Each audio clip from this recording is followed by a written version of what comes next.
que tudo, a paz de Cristo é especial. A graça e a paz. Eu sou o pastor Luiz Gustavo, pastor da Igreja Presbiteriana Central de Nova Friburgo, e mais uma vez estou aqui para compartilhar a palavra de Deus com você. Vamos pensar um pouquinho hoje sobre a palavra do nosso Deus? Eu quero hoje falar com vocês, dando sequência na nossa série dos profetas menores em poucos minutos. Poucos minutos para você conhecer um pouquinho da história de um homem de Deus que marcou a história do povo de Deus, que foi um dos escritores bíblicos e deixou aí um legado, né, de bênçãos para a nossa vida, dando uma parcela de contribuição para aquilo que viria a se tornar o nosso livro sagrado, a Bíblia. Hoje eu quero falar sobre o profeta Amós, né? Eu não sei se você conhece, já ouviu alguma pregação ou alguma mensagem no livro desse profeta. Amós foi um profeta que profetizou entre 700 e 750 a.C. Ele era natural de Tecoa. Tecoa era uma vila que ficava a aproximadamente 15 quilômetros de Jerusalém, mais perto de Belém, entre Belém e Betânia. Era uma vila dada à agricultura e à pecuária. E era esse o ramo profissional de Amós. Amós é um profeta que se difere de alguns outros profetas, como, por exemplo, o profeta Isaías e o profeta Jeremias, e até mesmo o profeta Ezequiel. Eram profetas que tinham passado por uma escola de formação, né? Eram profetas que eram reconhecidos em toda Israel, estavam ali no exercício profético, viviam disso, eram reconhecidos, eram pregadores, eram discipuladores, eram ensinadores, eram pessoas reconhecidas, né, como uma entidade espiritual no meio do povo de Deus, embora naquela época as autoridades espirituais tivessem uma diversidade maior, né, porque você tinha ali os escribas, né, você tinha ali os sacerdotes, você tinha os levitas, então havia uma gama de linhagens ali, e havia uma relação, obviamente, entre eles, né?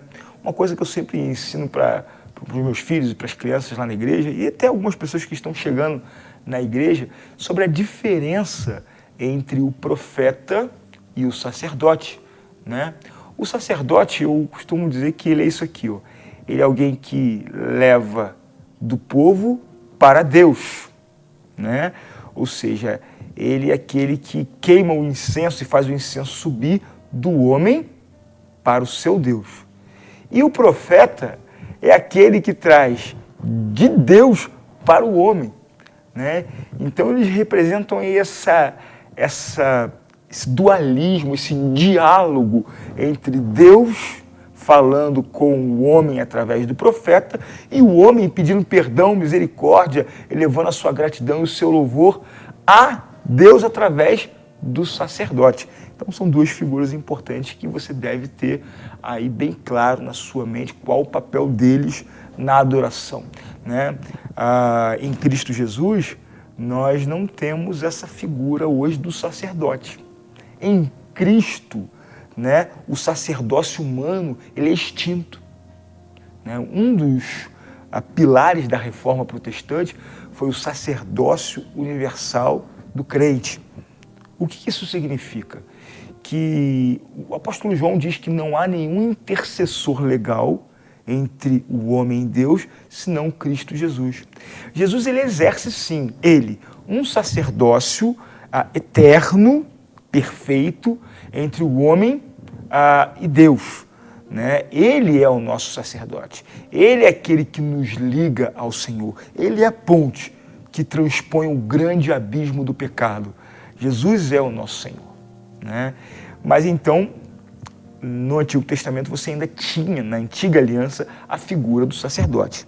Muito bem, Amós não era um profeta de carreira. Amós não era um profeta de profissão, não era um profeta de vida, né? Não vivia para isso. Isso nos traz aqui uma grande aplicação para os nossos dias, né? Você não precisa ser um pastor ordenado para pregar o Evangelho. Você não precisa ser um pastor ordenado que viva do Evangelho para comunicar o Evangelho, para falar a verdade eterna do Senhor para outras pessoas. Todos nós temos os nossos compromissos, todos nós temos o dever de pregar o Evangelho. Amós inspira muito meu coração nesse aspecto e eu espero que ele possa inspirar o seu coração também. Então ele vai profetizar num momento muito complicado. Ele tem parte da sua profecia dirigida ao Reino do Norte e parte da sua profecia dirigida ao Reino do Sul. Lembre-se, estamos falando de um período pré-cativeiro, ou seja, Amós, a exemplo de Isaías, a exemplo de Jeremias, a exemplo de Miqueias, ele vai profetizar antes do cativeiro babilônico, quando a Babilônia levou Judá e ficou 70 anos cativo. É um tempo muito difícil, onde estavam lá Daniel, onde estavam alguns outros profetas, quando o povo volta, né, e são reconstruídos ali, história que é registrada lá no livro de Esdras e Neemias, né? Então, nós temos aí esse momento muito importante na história. Bem, havia então, nesse período pré-cativeiro, um pecado institucionalizado no país, né?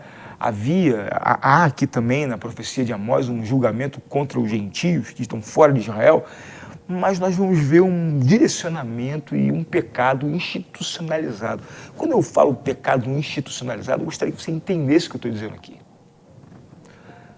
Eu estou falando sobre um pecado que virou comum, um pecado que faz parte do modus operandi do povo, pecado que o povo já comete com tanta naturalidade que nem percebe. É igual o pessoal que é crente, que vai para a reunião de oração para fazer fofoca. É igual o pessoal que é crente, mas vai para a igreja, né, para mostrar que está melhor do que as outras pessoas. São coisas que já se transformaram em cultura, né, com pessoas que estão em ministérios e se acham superiores a pessoas que não estão, pessoas que têm uma coisa que fazem elas se sentir melhores do que outras que não têm aquilo que ela julga tão importante. São pecados, pecados institucionalizados, né? A maneira que nós falamos, a maneira que nós lidamos com o irmão, a maneira como nós lidamos com o mundo, a maneira que nós fazemos uma leitura da sociedade, quando a igreja se fecha em quatro paredes, quando a igreja não é missionária, quando a igreja não se preocupa com o camarada que está do outro lado da rua, quando a igreja não consegue ser sensível aos problemas sociais da cidade, do estado, do país, né? Então, tudo isso é pecado institucionalizado, né? E Israel sofria disso, né? E havia ali uma grande promiscuidade, havia uma grande adulteração da religião, havia uma pregação absolutamente corrompida da verdade, e havia isso instalado até mesmo no centro do governo espiritual, né? Nós vamos ver isso no texto que nós vamos ler hoje, né? E é um momento de desespero muito grande, porque até mesmo os pregadores estavam alinhavados com o pecado. Havia ali uma trama, havia ali uma desesperança. É como você olhar hoje para algumas áreas de poder, né, do nosso país, né? O nosso país ele é constituído, como quase todos os países democráticos, por três poderes. O poder executivo, representado pela presidência da República, o poder legislativo, representado pelos seus deputados e senadores, e o poder judiciário, representado pelo Supremo Tribunal Federal. É desesperador quando você vê uma coalizão de gente corrupta administrando e governando soberanamente o nosso país. Agora, o desespero é maior quando você vê igrejas ou religiões que deveriam ser o centro da esperança, do encorajamento para a fé, também alinhavados com uma trama, com preocupações e com interesses que são diferentes do Evangelho. Era isso que acontecia em Israel. E aí então, quando você menos espera, porque você sabe que de onde deveria vir a graça e o perdão e a misericórdia e a esperança, ou a pregação da esperança, não vem. Deus levanta da margem. A margem é uma figura extraordinária no cristianismo. As grandes figuras do nosso cristianismo vieram da margem. Não vieram dos centros, mas vieram da margem. Jesus era a margem. Jesus era um rabino lá de Nazaré. Uma cidade desprezada politicamente, economicamente, culturalmente.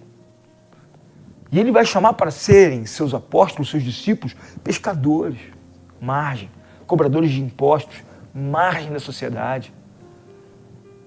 Ele vai chamar pessoas complicadas como Judas, que era um zelote, que era um partido absolutamente revolucionário. Ele chama margem.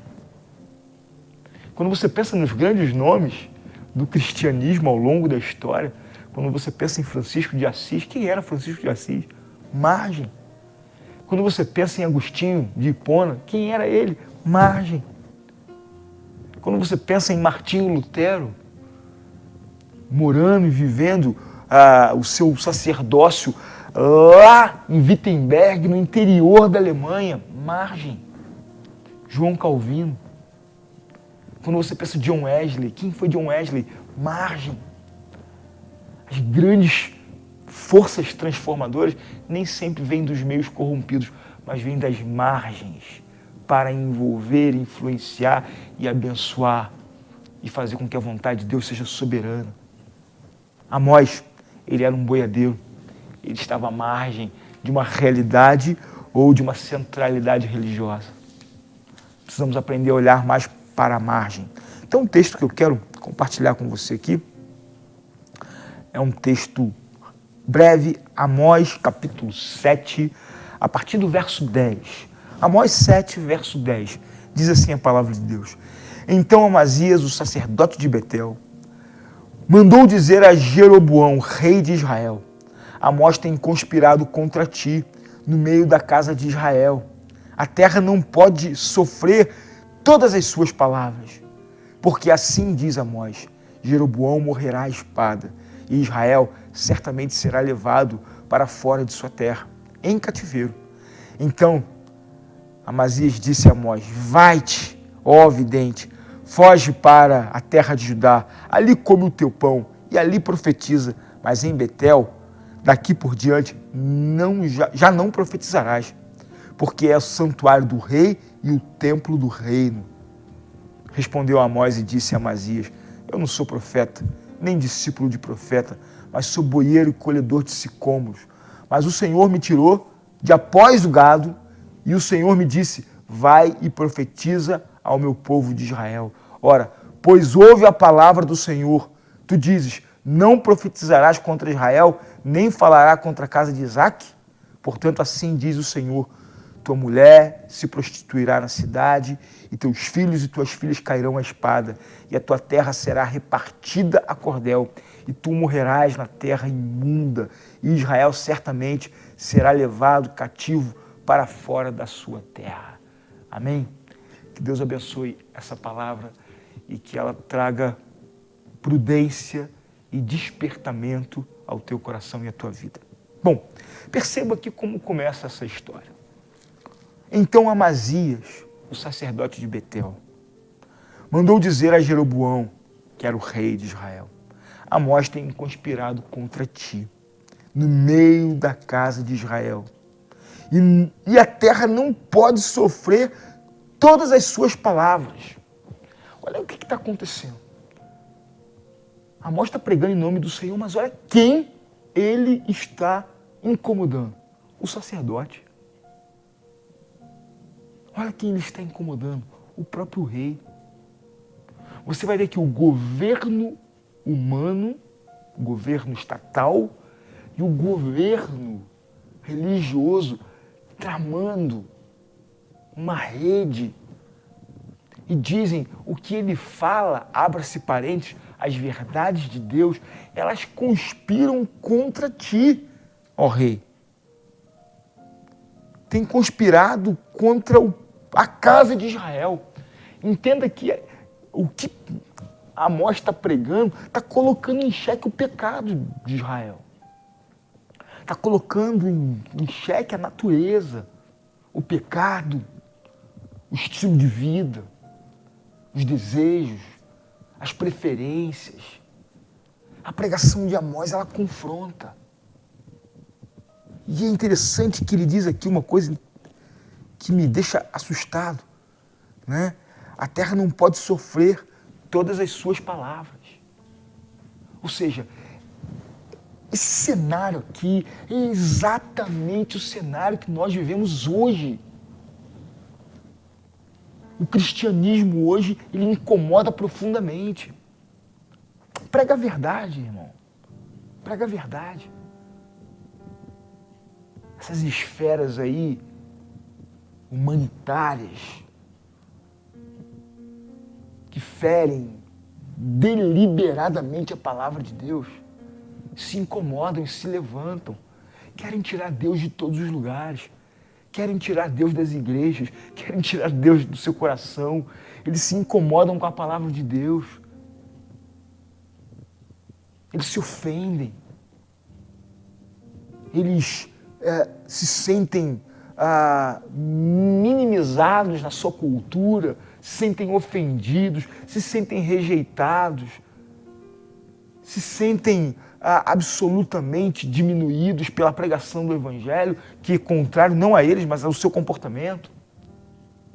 Mas eles querem ofender o cristianismo, eles querem ir para a porta da igreja fazer uma série de afrontas, eles querem no carnaval brincar e debochar do nome de Deus.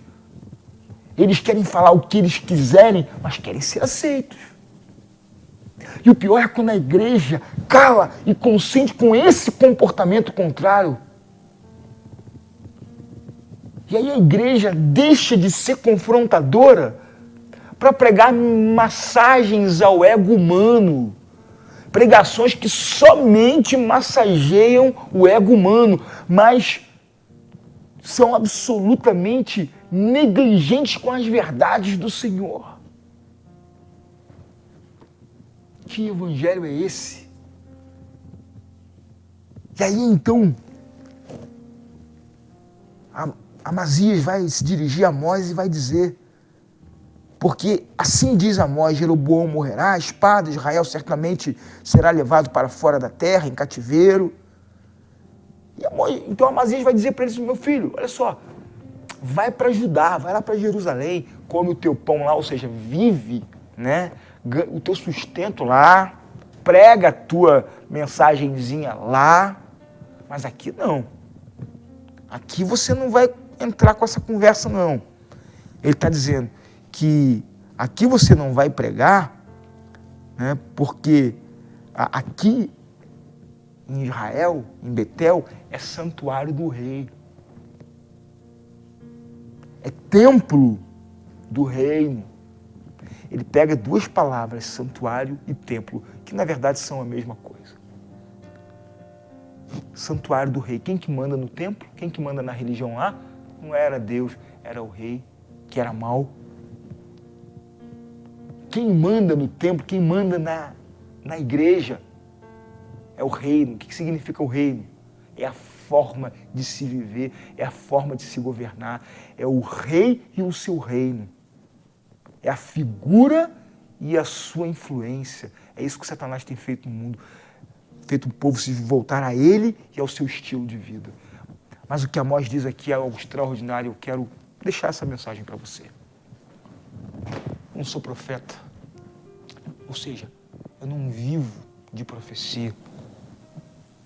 Porque se viver de profecia me faz ser igual a vocês, eu não quero viver de profecia. Eu sou pastor. Mas se um dia eu tiver que mudar a minha verdade para ganhar o meu salário, prefiro não ganhar meu salário. Prefiro trabalhar de outra coisa.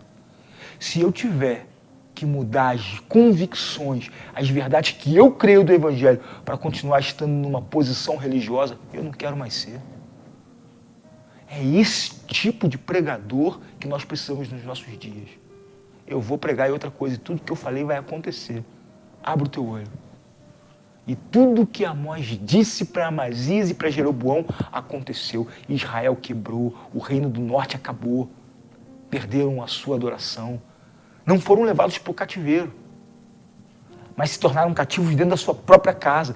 Judá foi levado para o cativeiro, mas voltou preservada, foi liberta, experimentou a glória de Deus.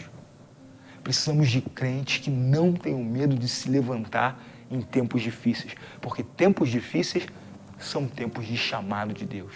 Nós vivemos tempos difíceis, e Deus tem chamado uma geração para se levantar e pregar a verdade do seu Evangelho. E você hoje está ouvindo essa mensagem, sinto muito, você está sendo chamado ou avisado. Ou vai, meu amigo, ou volta para casa envergonhado, ou volta para casa, né, sem ser aquilo que Deus quer que você seja. Essa mensagem eu preguei na Igreja Presbiteriana Central. Ela está lá no canal da Igreja Presbiteriana. Se você quiser ver toda essa exposição, com todas as declinações e variações que estão nesse texto, o tema dessa mensagem é tempos difíceis, tempo de chamado. Entra lá no nosso canal e assista essa mensagem na íntegra. Eu tenho certeza que você vai ser abençoado. Querido, que Deus abençoe você. Tenha uma excelente semana. Na próxima quarta-feira nós voltaremos aqui com mais um programa inédito no programa Graça e Paz. Deus te abençoe. De coração, irmão, quero te declarar a paz que vem de Jesus e vale muito, muito mais do que ouro ou outro metal, mais do que tudo, a paz de Cristo é especial.